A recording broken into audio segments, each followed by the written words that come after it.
Čítanie zo svätého Evanjelia podľa Matúša. Peter pristúpil k Ježišovi a povedal mu: Pane, koľko ráz mám odpustiť svojmu bratovi, keď sa proti mne prehreší? A zda 7 ráz? Ježiš mu odpovedal: Hovorím ti, nie 7 ráz, ale 77 ráz. Preto sa nebeské kráľovstvo podobá kráľovi, ktorý sa rozhodol vyúčtovať so svojimi sluhami. Keď začal účtovať, priviedli mu jedného, ktorý bol dlžen 10 000 talentov. Ale pretože nemal skadiaľ vrátiť, pán rozkázal predať jeho, aj jeho ženu, aj deti i všetko, čo mal, a dlh splatiť. Vtedy mu sluha padol k nohám a na kolenách ho prosil: Pozhovej mi a všetko ti vrátim.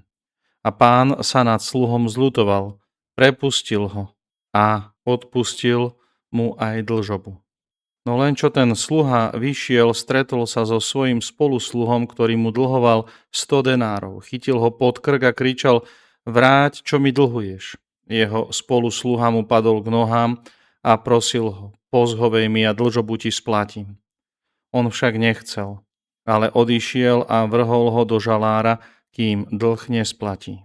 Keď jeho spolusluhovia videli, čo sa stalo, veľmi sa zarmútili. Išli a rozpovedali svojmu pánovi všetko, čo sa stalo.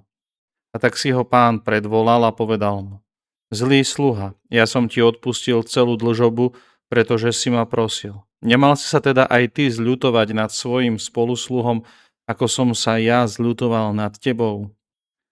A rozhnevaný pán ho vydal mučiteľom, kým nesplatí celú dlžobu. Tak aj môj nebeský Otec urobí vám, ak neodpustíte zo srdca každý svojmu bratovi. Keď Ježiš skončil tieto reči, odišiel z Galilei a prešiel do judejského kraja za Jordán. Počuli sme slovo Pánovo.